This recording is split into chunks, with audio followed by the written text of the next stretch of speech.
여러분은 혹시 이런 질문을 스스로에게 던져본 적 있으신가요? 왜 나는 살아야 하는가? 이 질문은 너무 무거워서 때로는 우리를 주저앉게 만들고 끝없는 미로 속으로 밀어넣습니다. 오늘은 이 질문에 대한 정답을 찾는 대신 완전히 새로운 관점을 제안하려고 합니다. 바로 당신의 삶을 하나의 소설로 바라보는 것입니다. 당신은 이야기의 주인공이자 동시에 작가입니다. 지금부터 함께 당신의 삶이라는 소설을 어떻게 써 내려갈 수 있는지 알아보겠습니다. 챕터 1. 당신이라는 주인공은 누구인가? 모든 위대한 이야기는 주인공을 이해하는 것에서 시작됩니다. 그렇다면 당신이라는 주인공은 어떤 사람일까요? 소설 작법 전문가들은 말합니다. 성공적인 주인공은 분명한 내면의 동기에 의해 움직인다고요. 그것은 거창한 이념이 아니라 모든 인간이 공감할 수 있는 근원적인 욕구입니다. 잠시 생각해보세요. 당신을 움직이는 핵심 동기는 무엇인가요? 타인에게 인정받고 싶은 욕구인가요? 안전함을 느끼고 싶은 욕구인가요? 사랑받고 싶은 욕구인가요? 아니면 자신의 가치를 증명하고 싶은 욕구인가요? 그런데 여기서 더 흥미로운 지점이 있습니다. 위대한 이야기는 단순히 선과 악의 대결에서만 비롯되지 않습니다. 가장 입체적인 갈등은 주인공의 내면에 존재하는 가치들이 서로 충돌할 때 발생합니다. 예를 들어볼까요?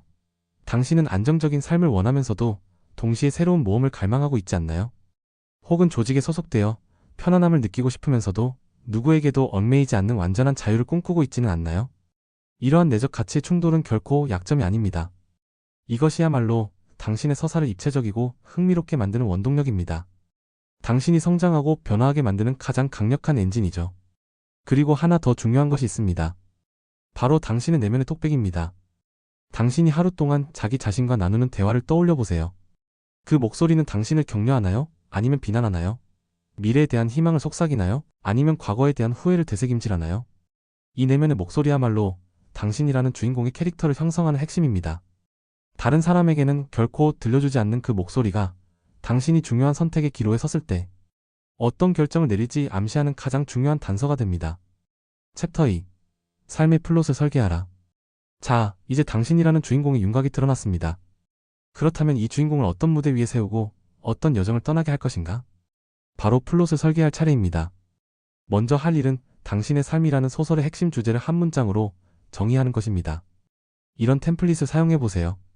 이것은 이러이러한 특징을 가진 내가 이러한 장애물에도 불구하고 이런 궁극적인 목표를 이루어내는 이야기다. 예를 들어, 이것은 내성적인 성격을 가진 내가 타인의 시선이라는 장애물에도 불구하고 세상과 소통하는 작가라는 궁극적인 목표를 이루어내는 이야기다. 이런 식으로요. 이 한 문장이 당신의 삶이라는 소설 전체를 관통하는 척추가 될 것입니다. 그 다음으로 필요한 것은 경험이라는 재료입니다. 아이디어 전문가 제임스 웹 영은 말합니다. 모든 창조의 첫 단계는 자료 수집이라고요. 영감이 탁 하고 떠오르기만 기다리는 대신 당신의 삶을 능동적으로 탐색하며 서사의 재료를 모아야 합니다. 이 재료는 두 가지입니다. 첫째는 당신의 삶에서 직접 길어 올린 구체적인 자료. 당신의 성공과 실패, 만남과 이별, 기쁨과 슬픔입니다. 둘째는 당신의 삶 바깥에서 얻은 일반적 자료. 책, 역사, 예술, 그리고 다른 사람들의 삶의 이야기로부터 얻은 지식과 통찰입니다. 이 두 종류의 재료가 만날 때 당신의 이야기는 개인적인 차원을 넘어 보편적인 깊이를 갖게 됩니다. 그리고 이제 삶의 3막 구조를 구상해봅시다. 1막은 설정과 발단입니다. 당신의 이야기는 어디서 시작되었나요? 당신의 평범했던 일상은 어떤 모습이었나요? 그리고 그 일상을 깨뜨리고 당신을 변화의 여정으로 이끈 결정적인 사건은 무엇이었나요? 2막은 대립과 위기입니다. 목표를 향해 나아가면서 당신은 어떤 갈등과 마주했나요? 어떤 시련들이 당신의 의지를 시험했나요? 그리고 당신이 포기하고 싶었던 가장 어두운 순간은 언제였나요? 바로 이 위기의 순간에 당신은 포기할 수 없는 소중한 가치를 만들어 나갑니다. 3막은 절정과 결말입니다.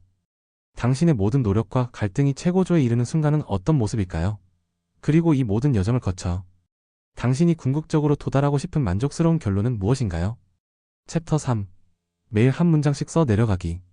위대한 이야기는 거창한 구상만으로 완성되지 않습니다. 그것은 매일 책상에 앉아 한 문장, 한 문단을 써 내려가는 구체적인 집필 행위를 통해서만 실현됩니다. 글쓰기의 가장 중요한 원칙 중 하나는 바로 말로 하지 말고 행동으로 보여주라는 것입니다. 그녀는 슬펐다라고 쓰는 대신 그녀는 창밖을 바라보며 소리 없이 눈물을 흘렸다라고 묘사하는 것이 훨씬 더 깊은 감동을 줍니다. 이 원칙은 우리의 삶에도 그대로 적용됩니다. 당신이 어떤 사람인지는 스스로 나는 용감한 사람이다 라고 말하는 것이 아니라 당신의 구체적인 행동과 반응을 통해 증명됩니다. 당신이 용감하다는 것을 어떻게 보여줄 것인가요? 부당함에 침묵하지 않고 목소리를 내는 행동으로 보여줄 수 있습니다. 당신이 누군가를 사랑한다는 것을 어떤 행동으로 증명할 것인가요? 상대방의 이야기를 귀 기울여 들어주는 행동으로 증명할 수 있습니다. 당신의 삶이라는 소설은 당신의 행동으로 쓰입니다. 그리고 경험을 그저 흘려보내지 마세요. 조선의 위대한 학자들처럼 초설을 해보세요. 중요한 내용을 의식적으로 가려뽑고 그것에 대한 자신의 생각과 깨달음을 덧붙여 기록하는 것입니다. 이를 위해 본격 프레임워크를 활용할 수 있습니다.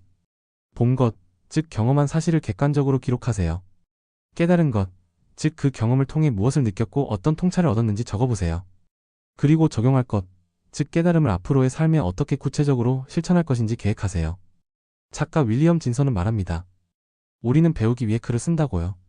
글쓰기는 이미 아는 것을 쏟아내는 행위가 아니라 쓰는 과정 그 자체를 통해 자신의 생각을 명료하게 하고 자신조차 몰랐던 내면을 발견하게 하는 강력한 학습 도구입니다. 하루를 마무리하며 단 5분이라도 그날의 생각과 느낌을 짧게 기록하는 습관을 들여보세요.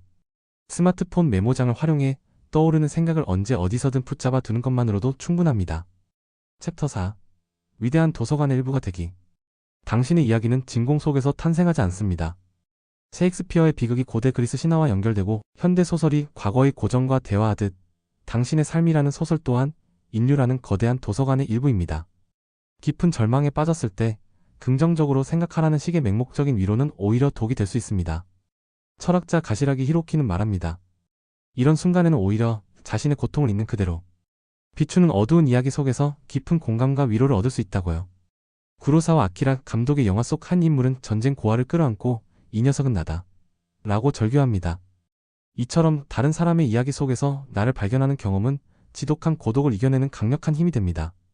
당신의 고통이 오직 당신 혼자만의 것이 아니며 인류의 수많은 서사 속에서 이미 수없이 반복되어 왔음을 깨닫는 것. 그것이 바로 절망의 나락에서 우리를 구원하는 첫걸음입니다. 그리고 당신은 세상이 정해놓은 각본을 그대로 따를 의무가 없습니다. 사상가 우치다 타츠루는 무라카미 하루키의 소설 세계를 분석하며 하루키 월드에는 아버지가 없다고 말했습니다. 여기서 아버지는 전통, 기존의 질서, 사회가 개인에게 강요하는 거대한 시스템을 상징합니다. 당신은 당신 이야기의 유일한 저자로서 기존의 질서를 거부하고 자신만의 길을 개척할 권리가 있습니다. 그리고 당신의 경험과 깨달음을 세상과 나누어 보세요.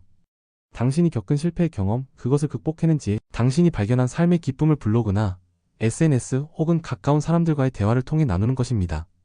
당신의 이야기는 다른 누군가에게는 등대가 될 수 있으며 깊은 절망에 빠진 어떤 이에게는 위로가 될 수 있습니다. 클로징. 우리는 긴 여정을 통해 하나의 분명한 진실에 도달했습니다. 당신의 삶은 당신이 직접 써 내려가는 한 편의 소설이며 당신은 그 이야기의 주인공이자 작가라는 것입니다. 그렇다면 왜 나는 살아야 하는가? 라는 최초의 질문으로 돌아가 봅시다.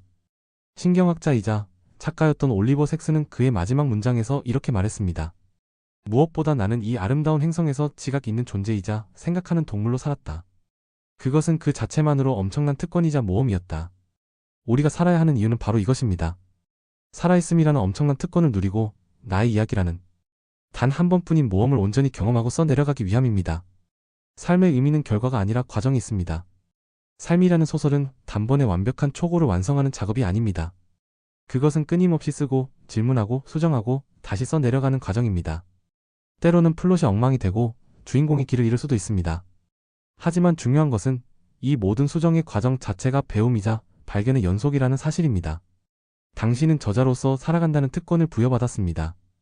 이제 당신의 다음 문장을 쓸 차례입니다.